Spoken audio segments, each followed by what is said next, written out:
The first time Alina Moskov heard the crack of a rifle, she was 6 years old, crouched beneath a wooden table in a crumbling apartment on the outskirts of Kaliningrad. Outside, the city's once quiet streets had become a battlefield between insurgents and government forces.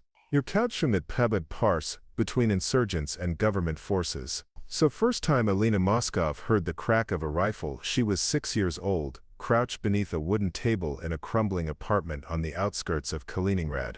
Her father had pushed her under the table, whispering for her to cover her ears. But no amount of pressure could block out the thunderous bursts of gunfire that rattled the windows. To Alina, the sound of guns was not just noise, it was terror incarnate. When the chaos finally subsided, her father never returned, and her mother led her and her younger brother out of the city with nothing but a worn backpack. From that moment forward, the echo of gunfire haunted her, imprinting fear deep into her bones. Before we jump back in, tell us where you're tuning in from, and if this story touches you, make sure you're subscribed, because tomorrow I've saved something extra special for you. By the time she was 19, Alina had learned to live with the nightmares, but she never forgot the fear. She avoided conflict, avoided loud noises, even avoided films with gunfire. Yet fate is never merciful to those who run from it. When her brother was drafted into the Russian military at 18, Alina followed, not because she wanted to, but because she feared for him. The military recruiter raised an eyebrow at her determination, especially when her medical file listed a sensitivity to high decibel impact. But Alina insisted, her voice trembling with resolve. She thought she could work in logistics, in medical units, anywhere that didn't involve weapons.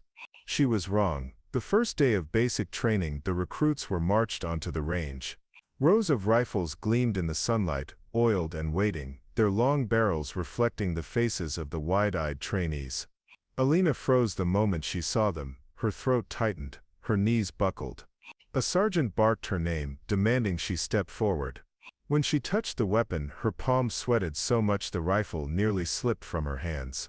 The shot that followed, the recoil, the thunder, sent her reeling to the ground in humiliation. The other recruits laughed. The sergeant didn't. He leaned close and hissed in her ear. "If you can't fire, you're already dead." That night, Alina sat on her bunk trembling, ashamed and angry. Her brother tried to console her, but she could see the doubt flicker in his eyes too. The fear had made her a liability, a weakness in an environment where weakness was punished. Yet inside her, beneath the fear, something stirred. She hated herself for failing, but she hated more the laughter of the recruits, the way they looked at her, as if she were fragile glass destined to break. It was in that burning pit of shame that the first seed of defiance took root. Preparing and narrating this story took us a lot of time, so if you are enjoying it, subscribe to our channel, it means a lot to us. Now back to the story. The days that followed were brutal. Physical drills, weapon cleaning, live-fire exercises. Each time a rifle cracked, Alina flinched, her body stiff as if bracing for death. The instructors mocked her mercilessly, calling her a coward, a waste of uniform. And yet she kept showing up. She endured the scorn, she endured the pounding fear in her chest. She endured because, deep down, she refused to quit, not while her brother looked at her with hope, not while her father's memory lingered in the shadows of her mind. One night, after another failed attempt at the firing range, Alina stayed behind when the others left. She sat on the dirt floor, staring at the rifle she could not control. The weapon was an enemy to her, a beast she could never tame, but she forced herself to reach for it, forced herself to study it, not as a monster but as a machine. She broke it down piece by piece, tracing each part with trembling fingers. She learned its weight, its balance, the smooth glide of the bolt. She repeated the disassembly, until the weapon no longer felt like an alien terror but like a puzzle, a structure she could understand. And in that moment of quiet solitude, something shifted. The rifle was no longer her enemy, it was a tool. Her secret practice continued each night. She studied the ballistics manuals the other recruits ignored. She memorized firing angles, bullet drop charts, wind calculations. She stayed awake until dawn, drilling her body into stillness, forcing her breath into the slow rhythm of a sniper's patience. The sergeants didn't notice at first, neither did the recruits. But slowly her flinches grew smaller, her trigger pull steadier. The fear didn't vanish, but she was learning to master it. The turning point came 3 months into training. The recruits were given their first long-range shooting test, tasked with hitting targets at 500 meters. One by one, the recruits failed, their shots scattering wide. When Alina's turn came, whispers spread through the crowd. Everyone expected her to break down again, but as she lay prone, the world narrowed. The weight of the rifle settled against her shoulder like an anchor, grounding her. She inhaled, the wind tugged at the grass. She exhaled. For the first time, the thunder in her head wasn't fear. It was focus. The shot rang out, and the distant target fell with a neat hole through the center. Silence fell behind her. Then another shot, another target dropped. Again and again, she fired, each bullet striking true, as though she had been born to do this. When she stood, rifle in hand, even the sergeant was silent. No one laughed this time. That night, Alina lay in her bunk, staring at the ceiling, her heart still racing, not from fear, but from exhilaration.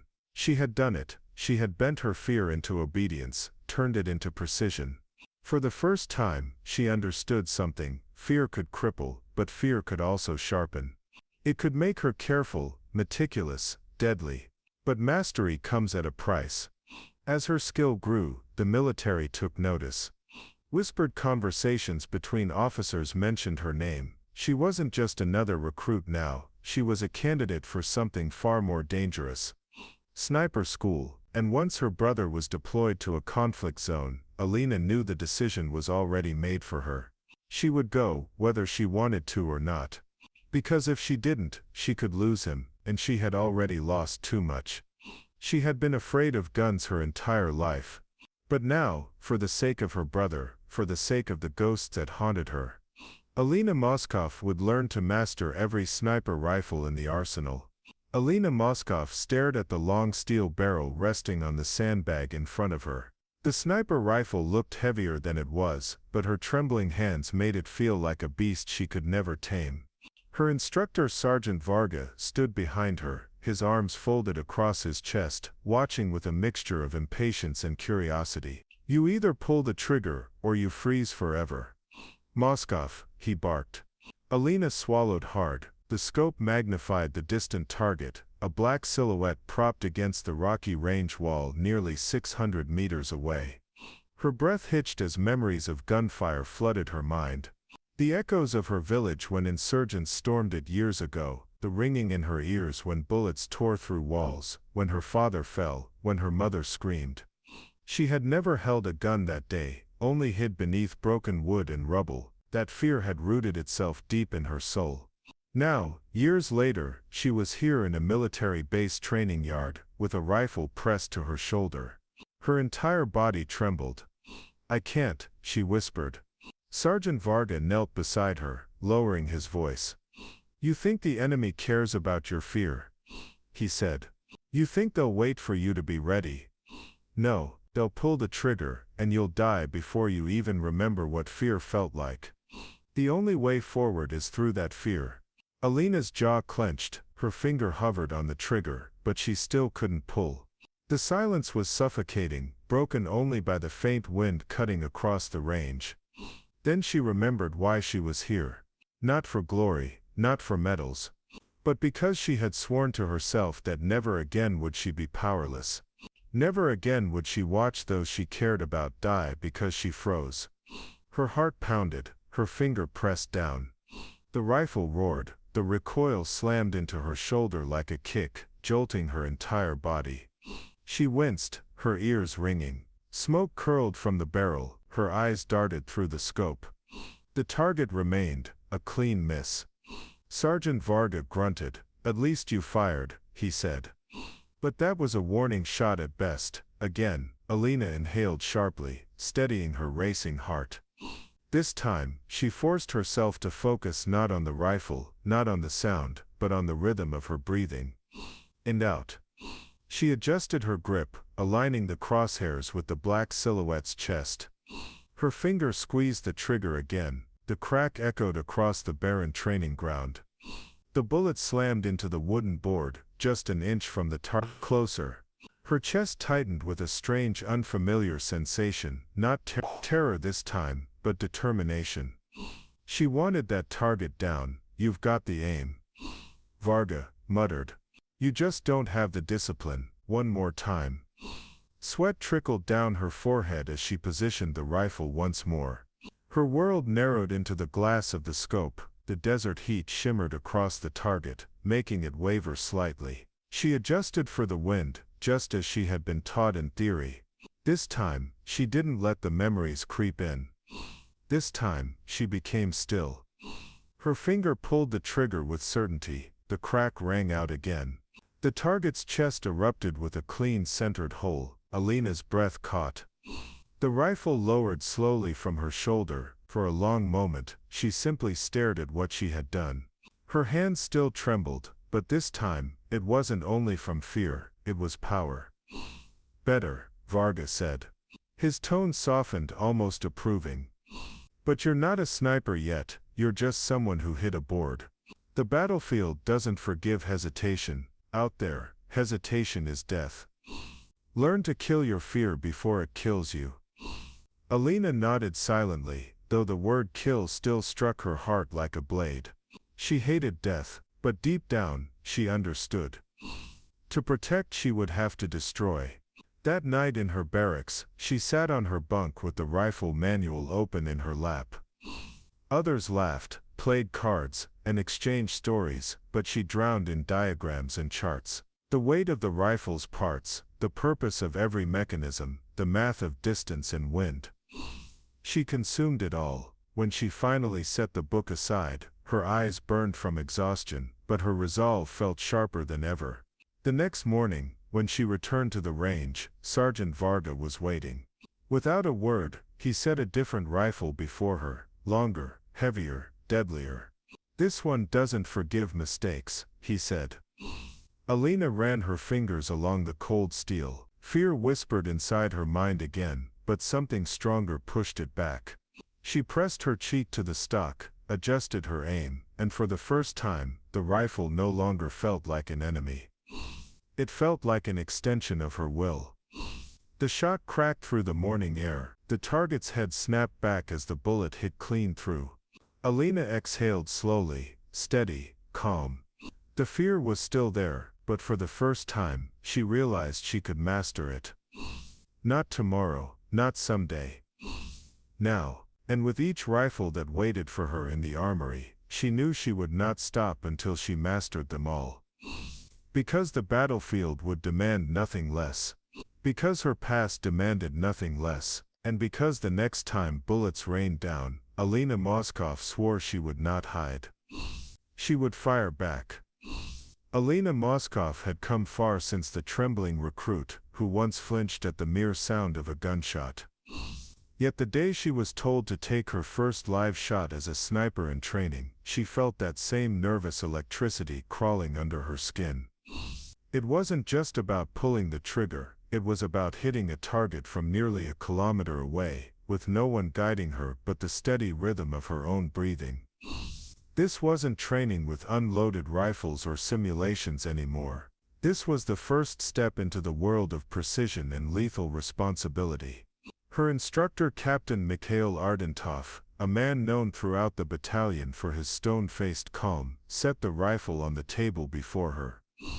"This is the Dragunov," he said, his voice low but cutting.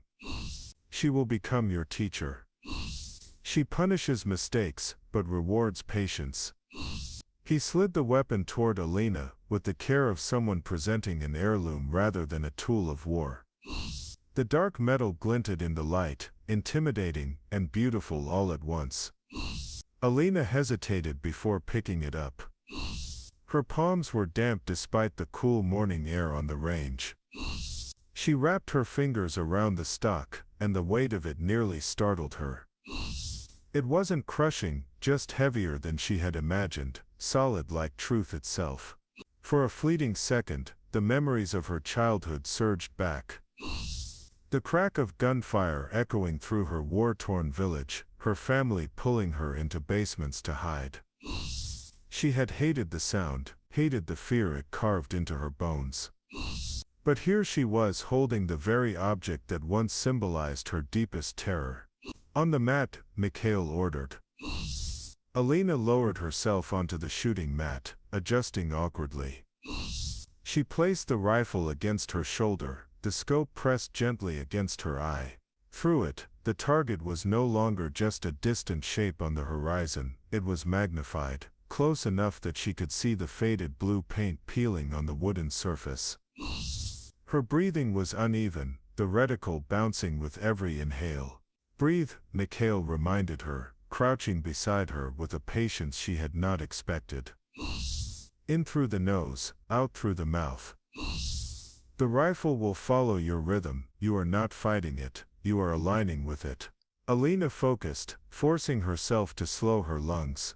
The reticle steadied, bobbing less and less until it floated almost motionless over the target's center.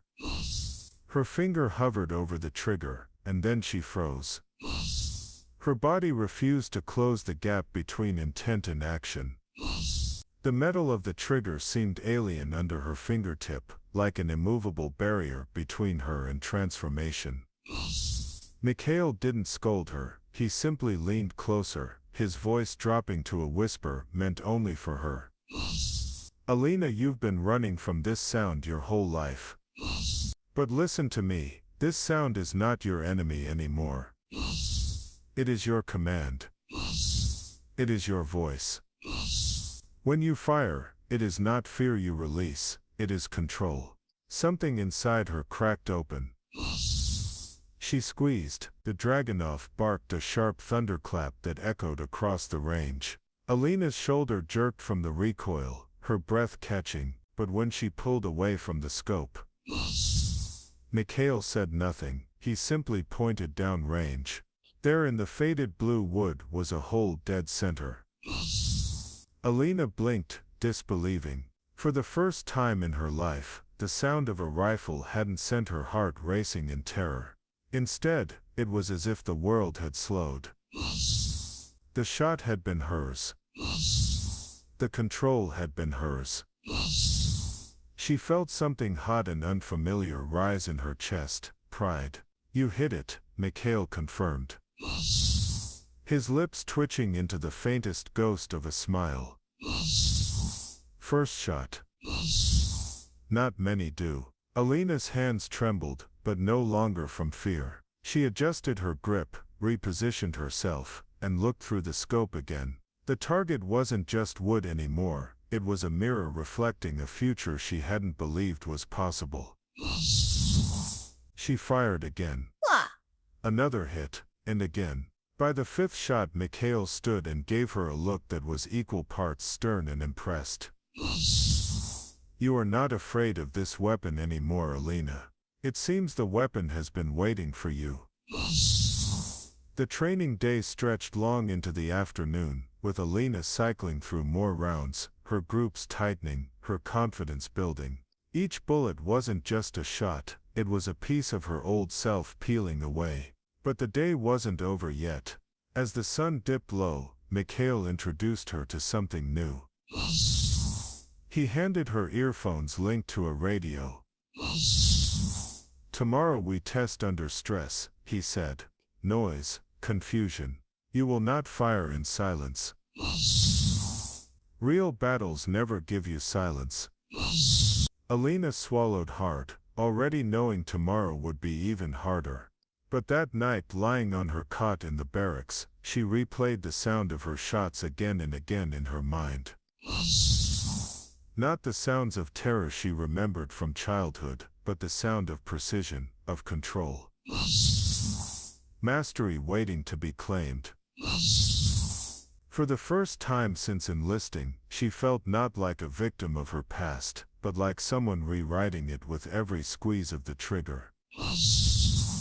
And deep inside, Alina Moskov knew this was only the beginning. Alina Moskov had trained until her body was carved into precision, and her mind sharpened into a blade.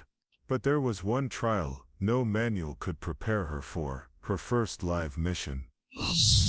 A hostile commander had been moving troops through a valley in the dead of night. He was responsible for massacres in nearby villages, executing civilians as examples.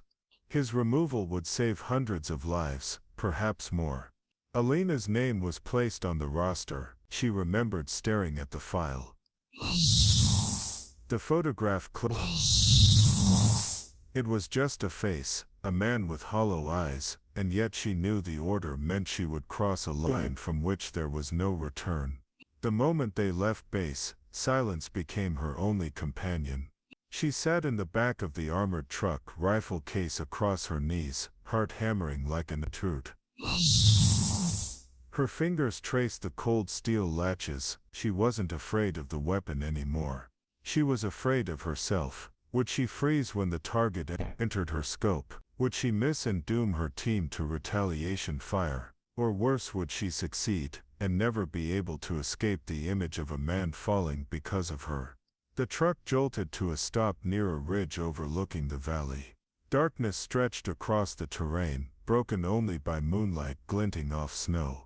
The wind carried the scent of pine and frost, a cruel reminder that nature didn't care what humans did to each other. Alina set up her position, lying prone on the ridge. She unfolded the bipod, adjusted her scope, and inhaled deeply.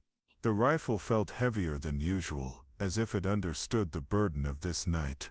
"Target expected in 5 minutes, whispered Sergeant Volkov in her ear. "Hold steady, Moskov." His voice anchored her, but it couldn't quiet the storm inside. Through her scope, the valley came alive with movement. A column of soldiers, headlights muted, trudged across the frozen earth. And then him.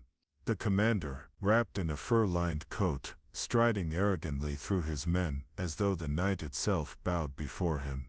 Her crosshairs settled on his chest. She steadied her breathing. Every lesson returned. Control your pulse, trust your training, squeeze, don't pull. But her finger trembled on the trigger. In that frozen second, time fractured. She remembered being a child, hiding under a bed, as gunfire rattled the walls of her home. She remembered her father shielding her from the chaos, his hand trembling, as he whispered, "Stronger." That word echoed like a command from the past. The commander lifted a hand to signal his troops. Alina exhaled, let her finger ease against the trigger. The rifle roared. The man's chest exploded in red, and he collapsed like a puppet with its strings cut. For a heartbeat, there was silence, then chaos. Shouts erupted in the valley, soldiers scrambled, their formation breaking. But without leadership, they flailed like headless animals. Alina didn't hear them. Her scope blurred, not from distance, but from tears she hadn't realized were falling. Direct hit, Volkov's voice crackled in her ear. Beautiful shot. Now, she dismantled the rifle mechanically. Her body moving like a machine, while her mind drowned in the echo of that single gunshot. The sound didn't fade, it grew louder with every step back to the truck. By the time they returned to base, the others were celebrating. But Alina sat apart, staring at her hands, as though they no longer belonged to her. That night she lay awake, haunted by the image of the man collapsing. She expected to feel guilt. Instead she felt something stranger: resolve. She had also saved. Her bullet had spared lives in villages she might never see. Her decision had turned chaos into order. And for the first time, Alina understood that her fear of guns had never truly been about the weapon. It had been about the responsibility they carried. Now, she bore that responsibility. And she would carry it again, because the world had no mercy. And neither when the time demanded would she. Alina Moskov lay prone on the jagged ridge, her cheek pressed against the cold steel of the rifle stock. The desert sun beat down mercilessly, waves of heat rising in the distance. But Alina's focus wasn't on the sweat trickling down her neck or the ache building in her elbows. See. Her attention was locked on the wind. The breeze wasn't constant, it shifted, subtle and invisible, like a whisper only she could hear. For most it was maddening, for her it was everything. She watched the dust lift across the dunes, tiny grains scattering in patterns no one else seemed to notice. She adjusted her aim, her breathing steady, her finger light on the trigger. The target, an old rusting tank carcass 3 kilometers away, was nothing more than a dark smudge on the horizon. The sergeant beside her muttered, "Impossible shot." She didn't answer. Her pulse slowed, her body grew still, her mind narrowing to a single point. When the wind shifted again, she fired. The crack of the rifle echoed, sharp and final. Seconds stretched into eternity, then came the sound, a metallic clang. Her bullet had slammed into the tank's turret, dead center. The soldiers who had gathered to watch erupted in disbelief. But Alina didn't celebrate. She simply blinked, her eyes never leaving the horizon. This wasn't luck, this wasn't chance, this was control. The kind of control she had spent years running from, because once she had sworn she would never touch a gun again. Not after what happened in the alley, not after the screams that still haunted her, but here she was, holding one steady as if it were an extension of herself. And she knew, deep down, that her past wasn't behind her. It was staring her in the face. That night, under the canvas of her tent, she couldn't sleep. The cheers of the men echoed in her head, but so did another sound. The crack of a gunshot in a rain-soaked city. The memory was sharp, sharper than any bullet. Her father had been caught in the crossfire of a street ambush. She had been 12, clinging to his arm, watching the life drain from him in a blur of panic and blood. It wasn't the killers she remembered most, it was the weapon, the gun gleaming in the dark, cold, merciless, final. Since that night, she had sworn to fear it, to hate it, to never let it touch her hands. And yet fate had laughed at her. The military had given her no choice. Now here she was, mastering the very things she once despised, as if destiny wanted her to turn her weakness into a weapon. Weeks passed, and her reputation grew. She wasn't just another soldier now, she was the one they whispered about. The one who could hit moving targets across valleys. The one who read the wind like scripture. The one who made impossible shots seem routine. But admiration came with a price. One evening, Commander Sokolov summoned her. His office was dim, lit only by a single desk lamp. On the wall behind him hung a map, regions marked with red pins, zones of conflict spreading like an infection. "You've been noticed," he said, his voice low. Alina stiffened. "By who, sir?" Sokolov's eyes met hers. "Not just us, not just this base. Higher." He leaned forward, folding his hands.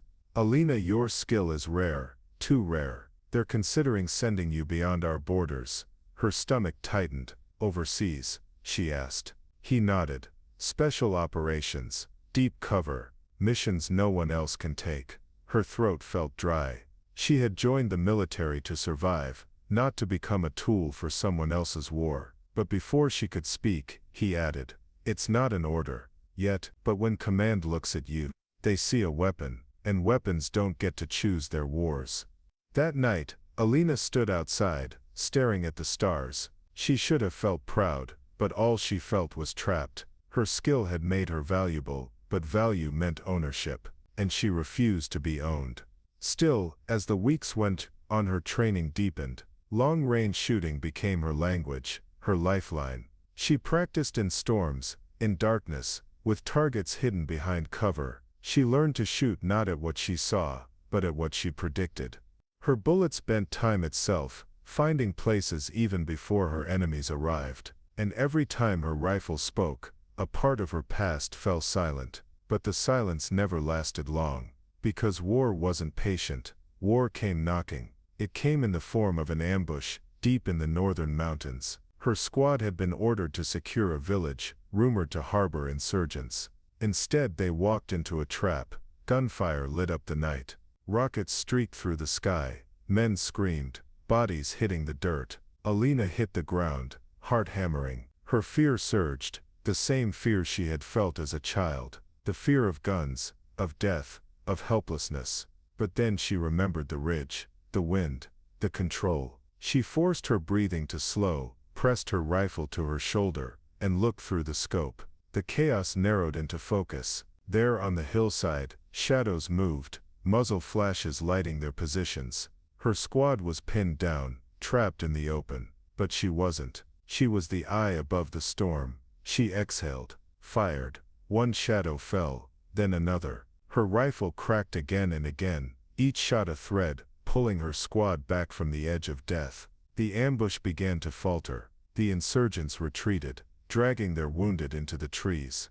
When the gunfire finally stopped, silence washed over the village. The men turned to her, their faces pale but alive. And for the first time, Alina felt something shift. She wasn't just surviving anymore, she was saving. She had turned the thing she feared most into the very thing that kept others alive. But in the distance, smoke still rose. And she knew this was only the beginning. Because war had found her, and it wasn't going to let her go. The field was silent, except for the faint whistle of wind. Alina Moskov stood at the shooting bench, a rifle resting before her like a sleeping predator. It wasn't just any rifle, this was the Dragunov SVD, the very weapon that had once paralyzed her with fear when she saw it in the hands of enemy snipers during her cadet years.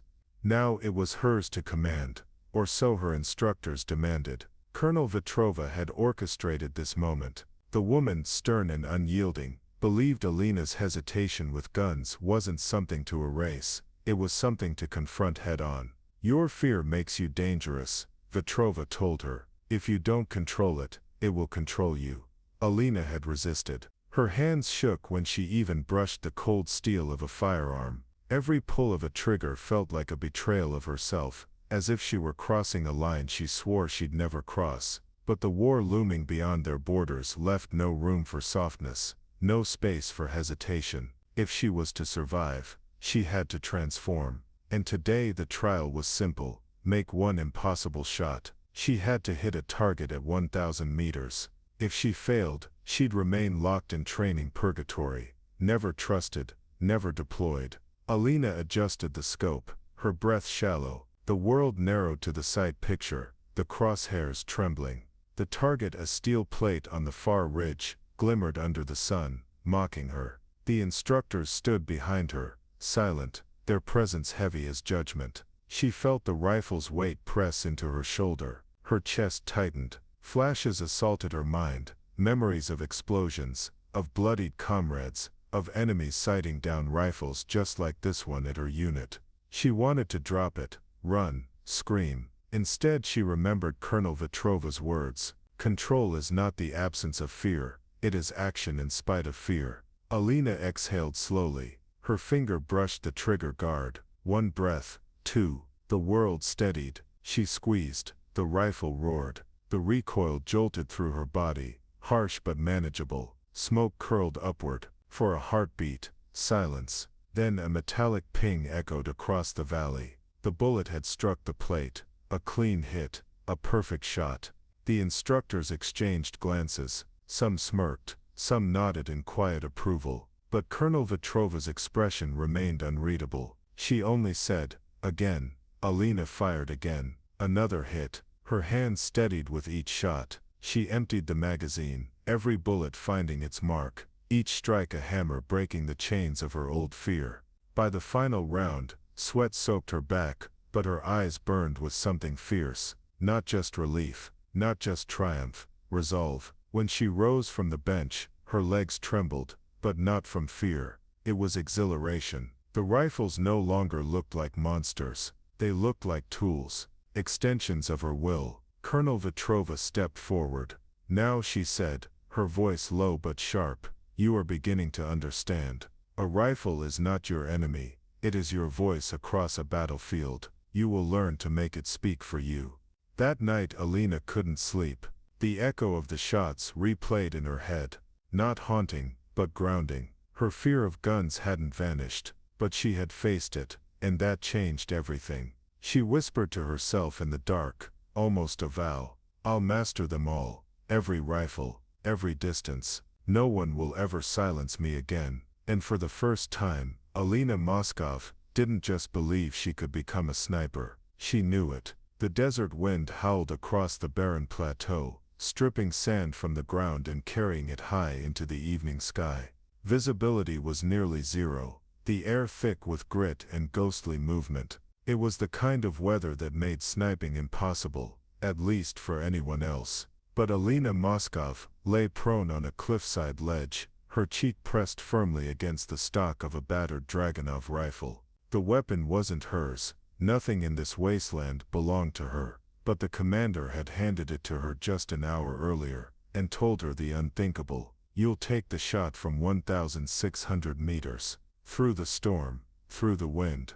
If you fail, 20 men die." Alina's stomach knotted. Once she couldn't even look at a firearm without flinching. Once the recoil of a rifle had been enough to make her drop it in terror. But those days were long gone. Now the entire platoon's survival rested on her ability to do the impossible. The mission had begun with intelligence reports of an enemy convoy moving across the drylands. Not a routine patrol, but a heavily armed column transporting a warlord, whose decisions had cost hundreds of lives. Command wanted him gone before he reached the border. A sniper team had been planned, but an ambush left only Alina standing. She hadn't volunteered. She had been ordered. And yet when she crawled onto the ledge and adjusted her scope, she felt something she hadn't felt in years. Calm. Not the calm of someone who believed in their own safety. The calm of someone who understood the storm, the rifle, the breath, the moment.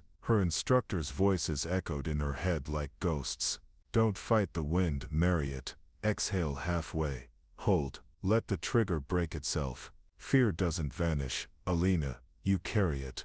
You shoot with it." Below, the convoy appeared in fractured pieces through the storm. Armored trucks, technicals with mounted guns, and somewhere inside, the warlord himself. But the shot wasn't against a vehicle. It was against a moving target, who would step from the rear car only once. A window, a moment, nothing more. The storm thickened. Sand lashed her eyes. She blinked furiously, adjusted, blinked again. One of the soldiers crept up behind her. "Ma'am, this isn't possible. No one could make that shot."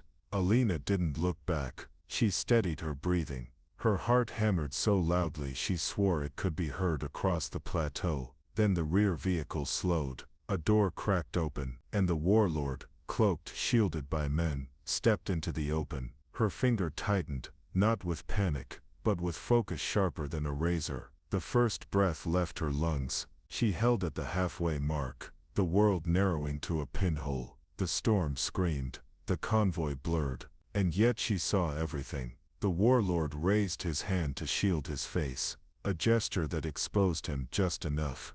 Alina fired. The rifle cracked like thunder. The recoil dug into her shoulder. The bullet vanished into the storm. There was silence, then chaos. The warlord crumpled in the sand before his men could react. Panic erupted. Soldiers scrambled. Vehicles skidded, and above them all Alina lay perfectly still, her eyes unblinking, her breath steady, her soul strangely quiet. She had done it. The shot that shouldn't have been possible had landed. But victory didn't bring relief. It brought something darker. The soldiers behind her erupted in cheers, pounding her back, shouting her name. "Sniper Queen," one of them yelled. "Moskov, you're not human," another cried. But Alina didn't celebrate. Her mind raced to a memory she couldn't bury. The night her village burned, the gunfire, the screams, her mother's last words, and the soldier, the one with the rifle who had looked at her and spared her.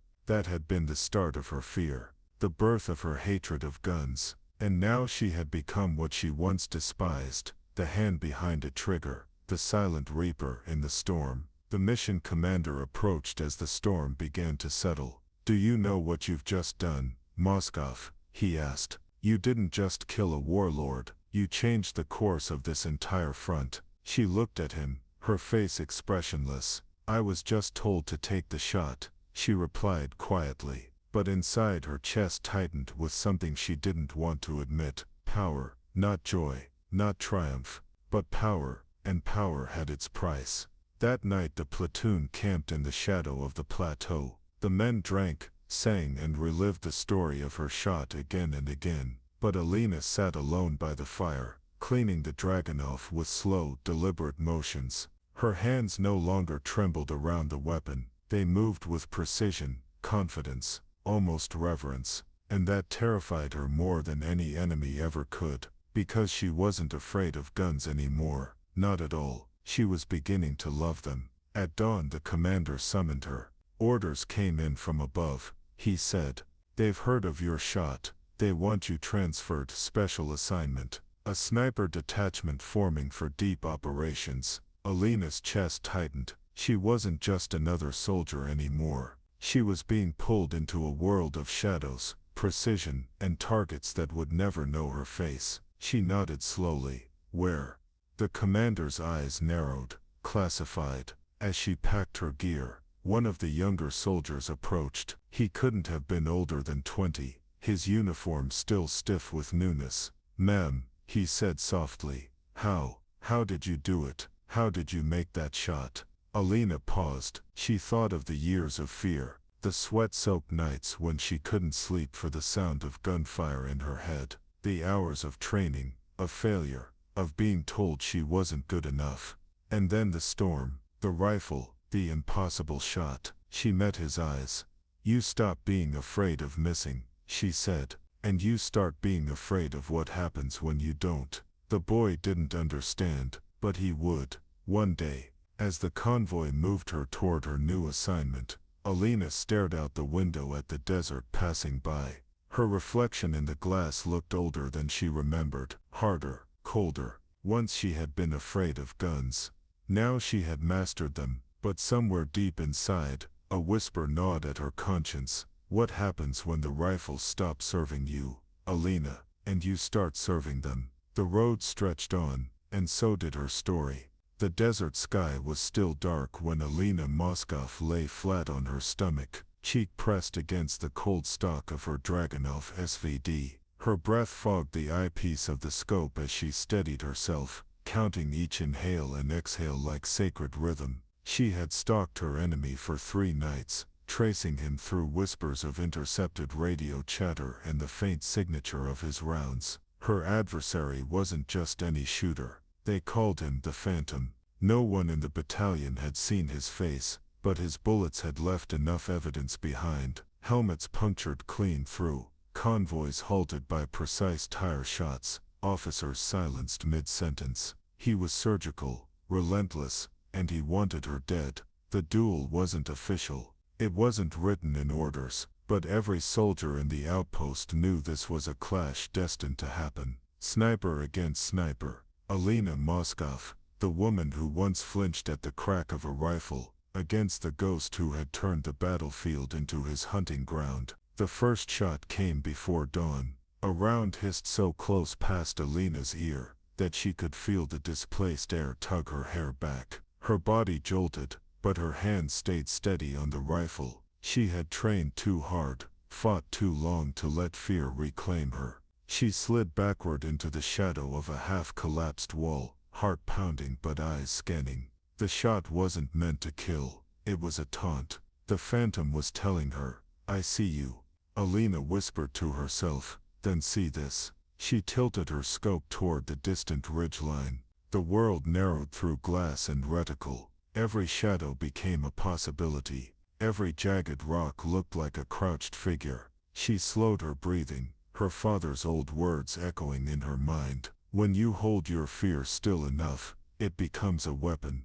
Then she spotted it, just the faintest shimmer of heat, like the mirage of water bending light. Most eyes would have dismissed it, but not hers. She squeezed the trigger. The rifle thundered. Stone fragments burst from the ridge, but no scream followed. Just silence. The Phantom had moved. Hours dragged on. The duel stretched through sunrise and into searing daylight. She shifted positions, crawling over jagged gravel, lips parched, sweat dripping into her eyes. Every time she thought she pinned him down, he was already one step ahead. Every time she adjusted, she felt his gaze pressing back, invisible but suffocating. At noon her commander's voice crackled over the radio. "Moskov, disengage, fall back. We can't afford this." She clicked the radio off. Orders meant survival, but some battles weren't about orders. This was personal now. She wasn't just hunting him, She was proving to herself that the fear which once ruled her would never return. She wasn't just hunting him, she was proving to herself that the fear which once ruled her would never return. By afternoon, the silence broke. A bullet shattered the rock inches from her face, spraying dust and grit across her skin. The phantom had found her, but instead of retreating, Alina smiled. The shot was too close, too rushed. He was losing patience. She shifted low, rolled behind another ledge, and set her rifle again. This time she didn't rush. She thought about the children back in the village who now slept without fear because of her missions. She thought about the soldiers who trusted her to watch their backs from miles away. And she thought about herself, a girl who once trembled at the weight of a gun, now wielding it as if it were an extension of her will. She waited. Minutes, then an hour. Stillness became her ally. Her muscles screamed, her throat burned, but she did not move. Finally she saw him. A figure slithered out from the shade of a collapsed bunker across the valley. Camouflage netting fell aside. The phantom lifted his rifle, his face still hidden behind a scarf and goggles, but Alina didn't need to see his eyes to know. This was it. Her finger tightened on the trigger. Her pulse steadied. The world shrank into one point of focus. She fired. The shot ripped through the valley air. His rifle dropped. He staggered, clutching his shoulder, the scarf slipping to reveal the shock of recognition in his eyes. For the first time, the phantom was no longer a ghost. He was just a man. But Alina didn't celebrate. She knew better. In war no victory was ever final. The phantom crawled behind cover, still alive, still dangerous. She could chase him. End him. But as she sighted in again, she saw something flicker in his posture. Not rage, not hatred, but something else. Exhaustion. Resignation. A mirror of what she might have become had fear still ruled her. Her radio buzzed again. Moscow status. She lowered her scope. Target neutralized. She lied. Because the truth was more complicated. She had won the duel, but she couldn't bring herself to take the final shot. Killing him wouldn't erase her fear. Surviving him had already done that. That night, as the desert chilled beneath a blanket of stars, Alina sat cleaning her rifle by the firelight. Soldiers passed by, clapping her on the shoulder, praising her, calling her the best sniper in the regiment. But she said nothing. Her hands moved over the weapon like a ritual, each part polished with reverence. One young recruit asked her, "Weren't you ever scared?" Alina smiled faintly, eyes reflecting the fire. "I was," she admitted. "But fear taught me to listen. And when you listen closely enough, even fear tells you when it's time to pull the trigger." The duel at dawn became a story passed through the ranks, whispered like a legend. Some swore Alina killed the phantom. Others believed he lived, haunted by the woman who bested him. But Alina never corrected them. The truth was hers alone, and deep down, she knew this was only the beginning. Because if she could defeat her fear in the eye of a sniper's duel, there was nothing in the arsenal, rifle, bullet or battle, that she could not master. Alina Moskov lay prone on the cliffside, her body pressed low against the jagged rock, as the wind howled around her like a living thing.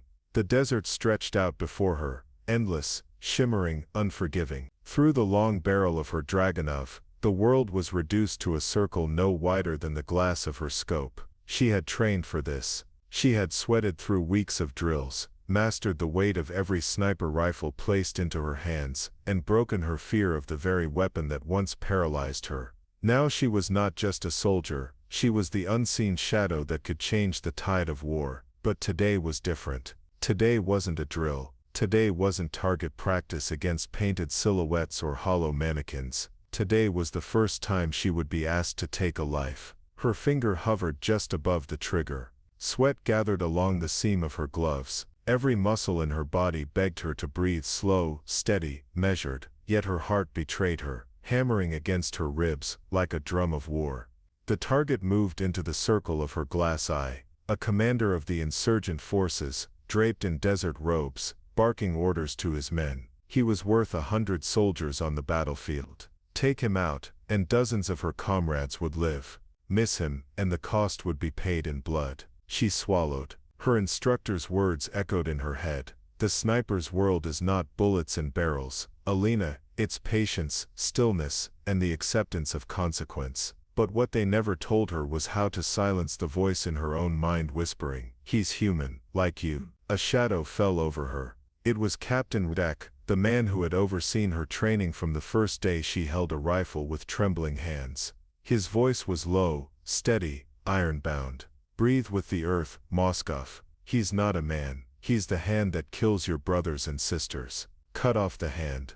Alina's breath trembled. She pressed her cheek tighter against the cold steel. Through the scope, she watched the commander raise his arm, pointing toward a convoy in the distance, the same convoy carrying her unit. If she waited, if she hesitated, her hesitation would become their grave. Her pulse steadied, her breath slowed.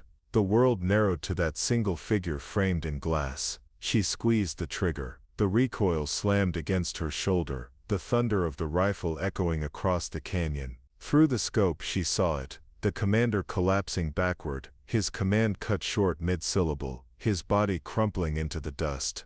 The men around him scattered in panic. The convoy kept moving, untouched.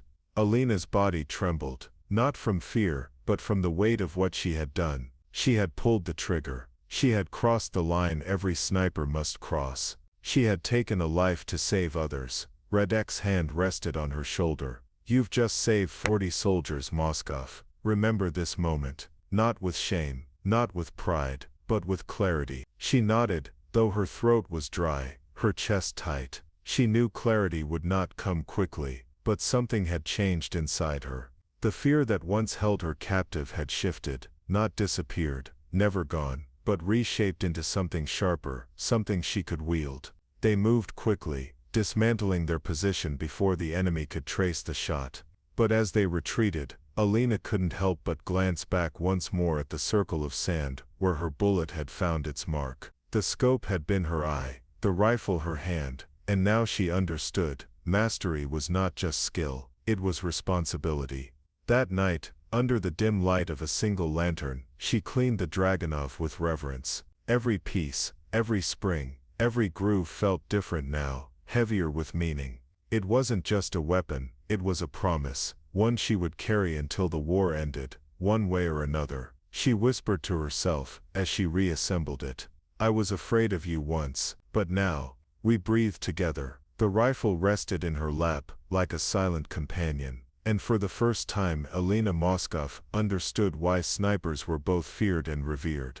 Because through the glass eye of the scope, they carried not just bullets, but the weight of life and death itself. Alina Moskov had once thought the barrel of a rifle was the coldest thing in the world. She was wrong. It wasn't the steel, nor the kick of recoil, nor the sharp metallic tang of gun oil that chilled her. It was the silence in the moment after a shot, the hush when the world held its breath, when her heartbeat echoed louder than thunder, and when one life ended by her trigger pull. She remembered the first time she had hit a target in combat. It had been months ago, in the outskirts of Kandoral Valley, where insurgents hid in the hills like shadows. Through her scope, she had watched a man pin down her platoon with a mounted machine gun. Every instinct had screamed at her to look away, to hesitate, to let someone else bear the burden, but she hadn't. Her finger had squeezed, the rifle had kicked, and the man fell back into the dirt, unmoving. That image never left her, and now, as she crouched in the ruins of an abandoned radio station on the edge of the northern border, she was forced to face it again.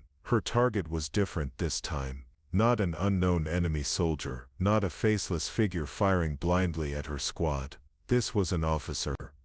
A man named Colonel Raisin, a defected strategist who had sold their unit's positions to insurgents. The deaths of dozens of soldiers could be traced to him, and command had issued only one order: eliminate him at all costs. Alina adjusted her scope, her breath misting in the night air. The colonel sat at a folding table inside a flickering tent, maps and coded documents spread before him. He was unguarded, confident in his betrayal, certain that no bullet could find him here. Alina steadied her rifle. Her squad was counting on her. Every lesson she had learned, the way to control her breath, to calculate wind drift, to count heartbeats before the shot, came back to her with precision. And yet her hand trembled.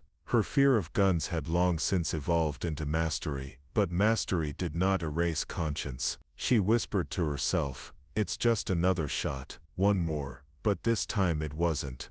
She wasn't shooting a soldier in battle. She was executing a man in cold blood. Her mind wavered. The barrel of her rifle seemed to weigh 100 pounds. Her finger hovered over the trigger, caught between duty and doubt. Suddenly, a voice crackled in her earpiece. "Moskov, confirmed sightline. Command says take him now." It was her captain, his voice low and urgent. She knew hesitation wasn't an option. She exhaled slowly, aligning the crosshairs with Razin's chest. Her body screamed at her to fire. Her heart screamed at her to stop. In that silence, something happened. Razin shifted in his seat, reaching for a cigarette, and as he leaned forward, his eyes turned toward her scope, as if he could see her from across the distance. Alina froze. His gaze seemed to pierce through the lens, through the shadows, through the night. For a fleeting second, she wondered if he somehow knew. Her pulse thundered in her ears, and then she squeezed the trigger. The shot cracked through the night.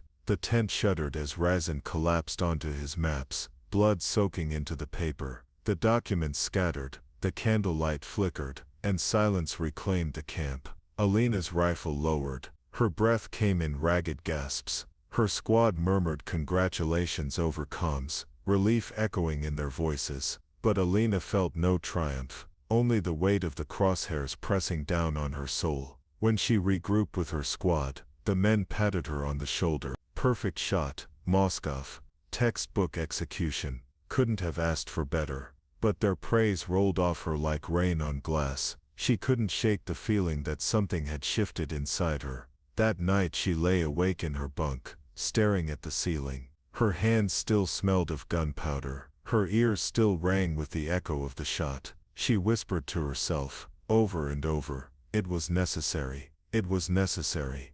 But the words didn't soothe her. For the first time, Alina wondered if her fear of guns had never truly left her. Maybe she had only buried it beneath discipline and precision. And now, as she lay haunted by the image of Razin's eyes locking with hers, she realized the truth. She wasn't afraid of guns anymore. She was afraid of herself. And that was a fear no rifle training, no arsenal, no mission could ever silence. Up next, you've got 2 more standout stories right on your screen. If this one hit the mark, you won't want to pass these up. Just click and check them out. And don't forget to subscribe and turn on the notification bell, so you don't miss any upload from us.